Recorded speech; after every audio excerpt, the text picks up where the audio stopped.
श्री शंकराला सर्व देवांचा देव महादेव असं संबोधलं जातं। या अनंत ब्रह्मांड नायक अशा श्री शंकरानं जगाच्या कल्याणार्थ विषप्राशन केलं, तर झंझावती वेगानं स्वर्गातून आलेल्या गंगेला आपल्या जटेत सामावून घेतलं आणि तिच्या प्रपातापासून जगाचं रक्षण केलं। या निळकंठ गंगाधर शिवशंकराचं स्वयंभू शिवलिंग कोकण तीर्थी कसं प्रकट झालं त्याची ही कथा। प्राचीन काळी कुणक राईमध्ये एका ब्राह्मणाची गाय रोज चरण्यासाठी येत असे। या राईतील स्वयंभू शिवलिंगावर ही गाय आपल्या दुधाचा पान्हा सोडत असे आणि आपल्या दुधानं शिवलिंगाला न्हाऊ घालत असे। अशा प्रकारे ही गाय आपल्या जीवनाचं सार्थक करत असे। त्यामुळे ही गाय घरी गेल्यानंतर ब्राह्मणाला दूधच देत नसे। आपली गाय दूध का देत नाही असा प्रश्न ब्राह्मणाला पडला आणि एके दिवशी ब्राह्मण गायीच्या पाठोपाठ कुणक राईमध्ये गेला आणि पाहतो तो काय आश्चर्य, आपली गाय एका पाषाणावर आपल्या दुधाचा पान्हा सोडतीये। त्याला राग आला, हातातील काठी त्या गायीला मारली, पण ती चुकून त्या पाषाणाला लागली आणि त्या पाषाणातून रक्त येऊ लागलं।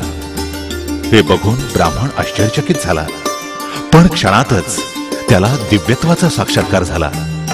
हे पाषाण अन्य काही नसून ते स्वयंभू शिवलिंग आहे याची त्या ब्राह्मणाला खात्रीच पटली आणि त्या वेळेपासून तो ब्राह्मण शिवशंभूला शरण गेला।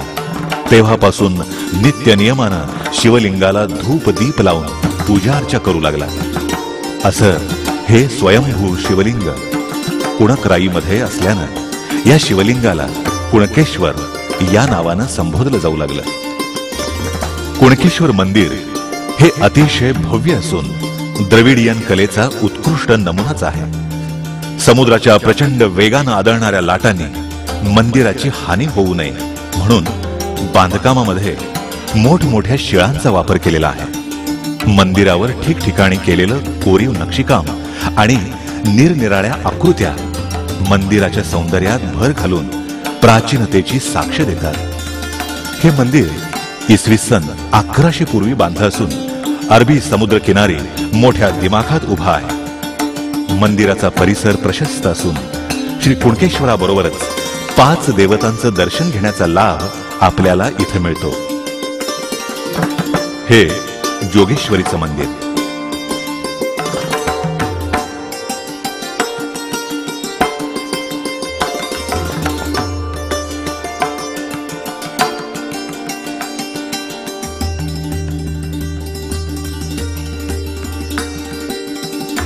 कुणकेश्वर मंदिराच्या उत्तरेला असलेली एका परमभक्त व्यापाराची ही कबर।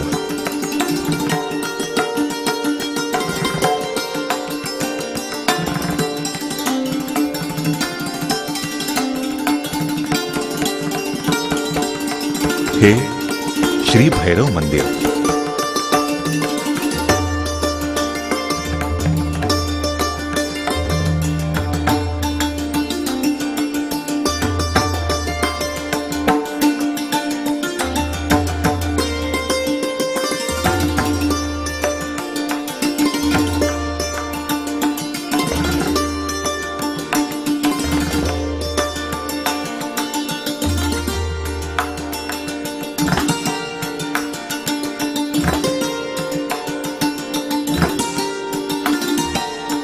हे श्री देव मंडलिक मंदिर।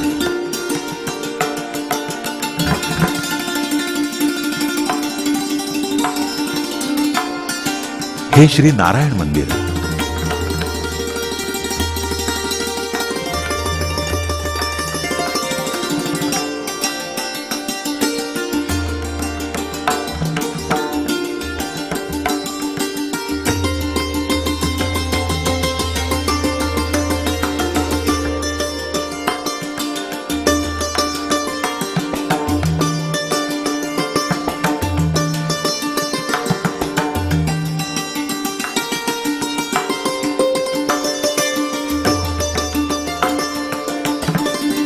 आणि हे श्री गणेश मंदिर।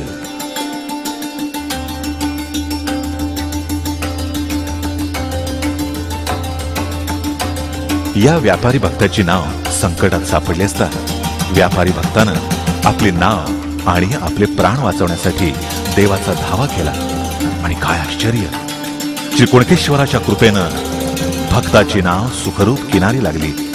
तेव्हापासून या व्यापारी भक्ताची अखंड श्रद्धा श्री कुणकेश्वरावर जडली. देवाचे पान फेडण्यासाठी आणि शिवभक्तांना या कोकण तीर्थाचं दर्शन होण्यासाठी इथं त्यानं हे मंदिर बांधलं.